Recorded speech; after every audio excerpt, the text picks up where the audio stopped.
Il paraissait inconcevable de continuer d'exercer un métier de la santé sans prendre en compte en fait ces impacts-là. J'ai aperçu au bout de quelques années qu'il y avait un décalage énorme entre ce que j'avais mis en place chez moi dans mon quotidien avec mes enfants et ce que je faisais au cabinet. Écolodoc, soigner sans polluer, le podcast qui met en lumière les pratiques de vos confrères pour être plus éco-responsables. Zoom sur l'éco-prescription. Le Collège de médecine générale a donc mis en place une série de recommandations à destination des professionnels de santé. Paul Frappé, ancien président du Collège de la médecine générale, nous donne son point de vue quant à l'éco-prescription.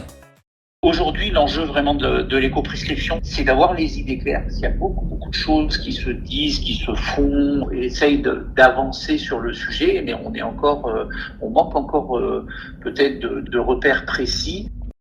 Léa Schleck, à l'initiative du groupe Santé Planétaire au sein du CMG, nous explique où en sont les bonnes pratiques.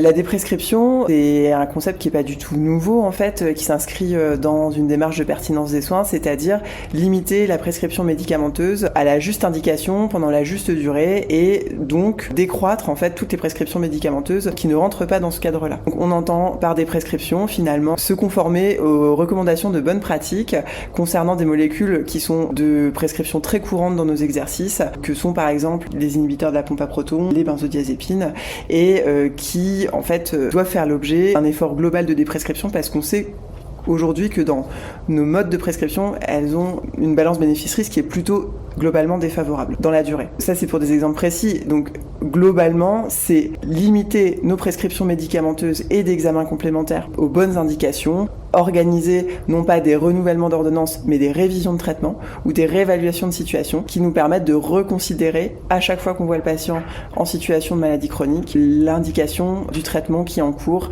et donc la pertinence de le maintenir ou de l'arrêter. Quand on prescrit des inhalateurs, des bronchodilatateurs, on essaye de privilégier des médicaments, des dispositifs qui sont à inhalation directe et pas avec du gaz propulsé. On sait qu'on préserve la planète.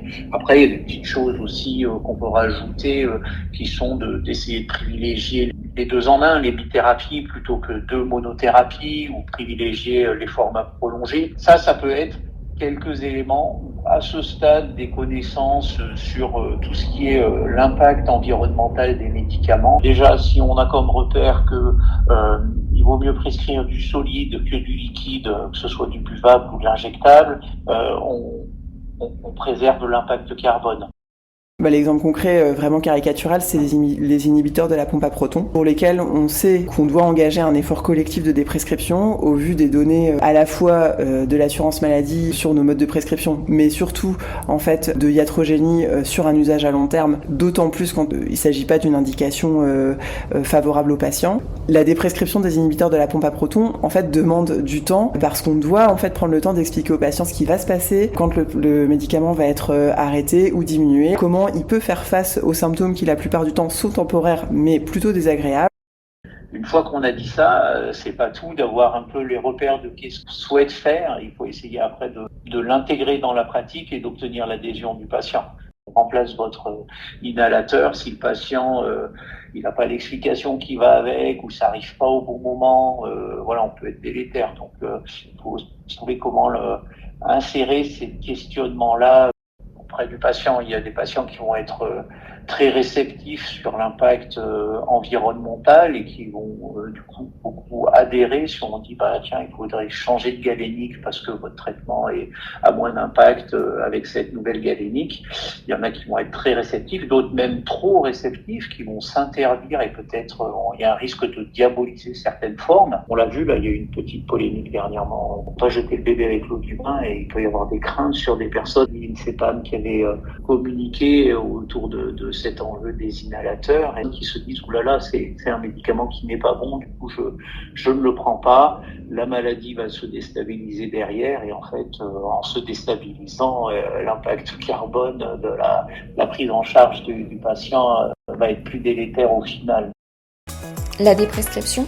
Vraiment une prescription ?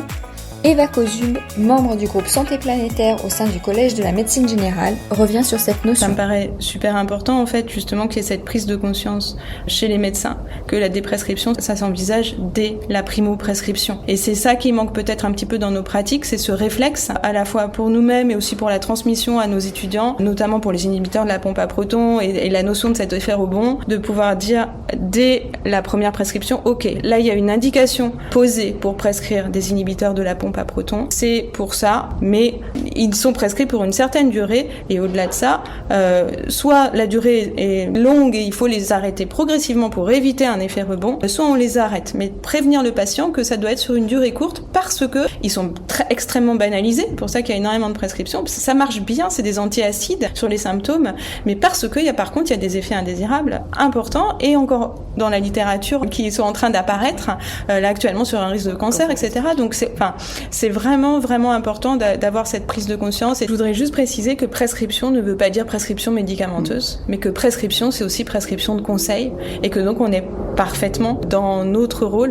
Ce qu'on sait en tout cas, c'est qu'aujourd'hui, en France, nous sommes les deuxièmes au niveau européen en termes de prescription médicamenteuse. Que dans des pays nordiques, alors que nous, 80% des consultations de médecine générale se terminent par une prescription médicamenteuse, dans les pays nordiques, on est plutôt autour de 30 ou 40%. Dans certains pays, ces pratiques sont plus courantes. Nous sommes donc allés à la rencontre d'une médecin généraliste canadienne pour en apprendre plus. Quand j'ai commencé la médecine, on nous demandait de faire vraiment un rendez-vous séparé pour faire l'examen annuel, pour être sûr de le faire en fait. Mais après, donc il y a quelques années, on a changé cette recommandation pour ne plus nécessairement faire un rendez-vous juste pour un examen annuel, mais d'incorporer tout ce qui est dépistage, counseling et prévention dans nos rendez-vous de suivi. Parce que comme ça permet de diminuer le nombre de rendez-vous par année. Le counseling, c'est la prévention. C'est par exemple quelqu'un qui veut arrêter de fumer, on va le conseiller.